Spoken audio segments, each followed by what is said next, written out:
Greetings, this is another reader. Welcome back to my channel. First of all, I'd like to make a confession. For the last few weeks, I couldn't read books. The deal is that I had no mood for reading. I tried picking up a book and to read it, but nothing seemed to attract me. But then last week, I went to the bookstore. I saw this book. I already mentioned it in my latest two videos. I was like, how I need it! And I got it. A History of Heavy Metal by Andrew O'Neill, with the foreword from Neil Gaiman. Absolutely hilarious. And today I'm going to make a small review of this book. The book is what it says it is. A History of Heavy Metal. Well, it's not very big, it's quite small. It has around 296 pages, almost 300 pages, including the indexes. The writer did a lot of research to write this book, even though he states that it's simply his outlook on metal.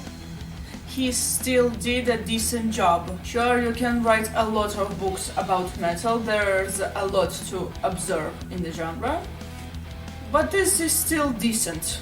There are chapters in this book dedicated to the roots of rock, heavy metal, thrash metal, new wave of British heavy metal, black metal, death metal, glam metal. Yeah, two chapters are dedicated to black metal. He did a good research on bands and genres that are considered an essential. He also mentions the technology that shaped the genre. For example, the Gibson guitars, Fender guitars, and amps. It's not that I haven't been searching for information about metal since 2012. I still do research on metal. I still search for information on bands, band updates, genres, but I still wanted to own a book about metal, because having a physical copy in your hands makes it seem even more real. It feels very real to have a physical book in my hands. If you are a beginner metal fan and you simply want to dive deep into the genre and to know the essential bands and genres and the roots, then this is a great book for you. And if you are a long-time metalhead like me, you have done a lot of research and listened to a lot of bands and blah blah blah blah blah blah blah, this is still a great addition to your collection. The writer is good at his research, he explains everything so well, but at the same time the book is also very funny and you feel like you are talking to a metalhead next to you. Metal in general does make you feel like you are a part of community, even if you are far away from said community. What I didn't like about this book is that when author introduced some musicians, not all of them, I have to point that out, he was like, oh, here's musician A, and he or she thought B about C.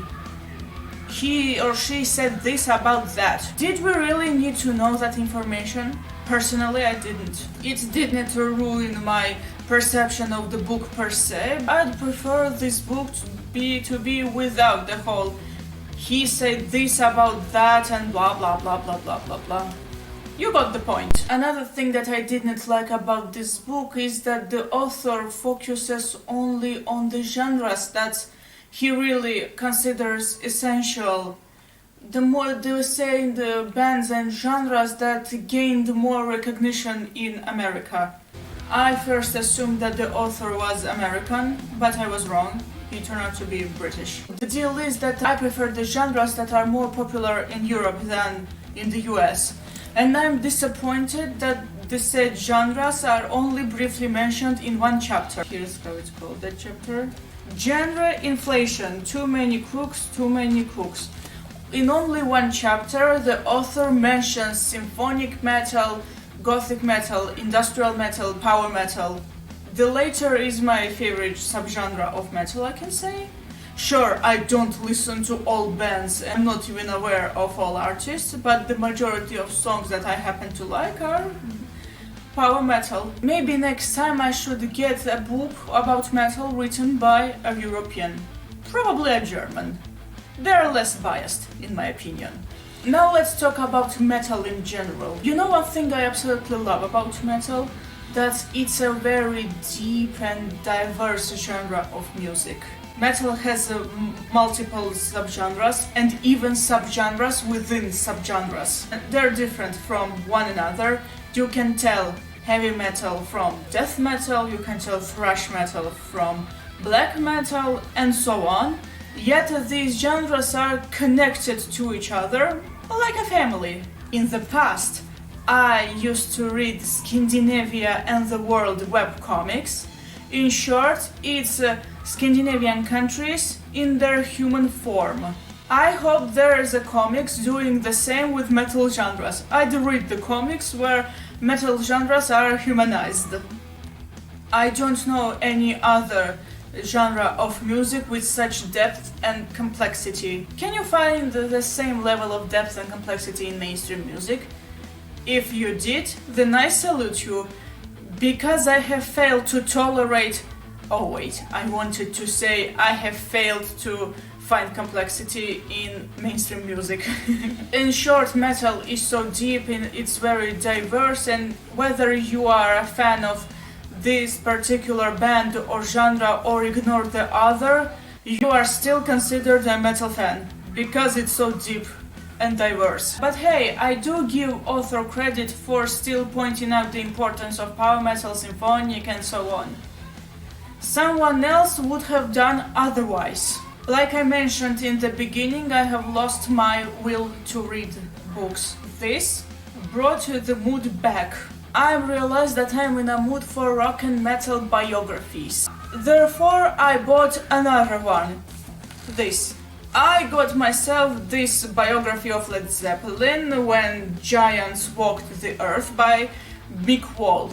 Mick Wall is a music journalist, and he also done biographies of Metallica, AC/DC, Guns N' Roses. I saw the biography of Guns N' Roses, by the way. Meat Loaf, Guns N' Roses, Lemmy, Foo Fighters, Black Sabbath, AC/DC, Metallica, Iron Maiden, Ozzy Osbourne, and many others. It's a very thick book. There are approximately 600 pages, including the index. Here are some colored pictures of Led Zeppelin. I have an interesting journey ahead, I believe. Alright, this is my short review of A History of Heavy Metal by Andrew O'Neill. It's definitely a must-have for metalheads. For beginner metalheads and for long-time metalheads, for reasons I've mentioned. Before I finish, there's one aspect of this book that I loved most of all. I have already posted it on my Instagram page. Yes, I know that this topic has been overdone. Everyone has talked about it. But yeah, I thought it was very funny. I have already read this aspect in my previous video, and I want to do that again. Go to any big metal show and you will see a mix of the die-hard, long-haired, patch denim types like me, and also the short-haired, boring, trousered metal at weekend normal types like you loser. Alright, I know what you are thinking. But it doesn't matter if you look metal or not. You don't have to have long hair to be metal. All that matters is that you love the music, blah blah blah blah blah blah blah. Alright, yes. And that's what the author points out. Sure. I personally had short hair back in 2015. Short and red. And having short hair didn't stop me from being a metal fan. But I still prefer my hair long. This is definitely the hair of a metalhead, like I like to say. As you can see, I'm wearing this black leather jacket and I have this bandana. I'm trying to look very metal, but if I liked it short, I would have kept it short. But I like it long. Why did I decide to focus on this part? Well, not because of the long versus short hair topic per se, but because of the choice of words by the author. He was like you loser. Thank you very much for calling me a loser. That was my first thought when I read that part. Also keep in mind that some of those losers go to the metal shows as the headliners. And they steal the show. Yes, the author had a very funny choice of words. And last but not least, I think the author has gone too far in telling Lars Ulrich to sit down. The backside literally says, "Sit down, Lars." Alright, that's all. Thank you so much for watching.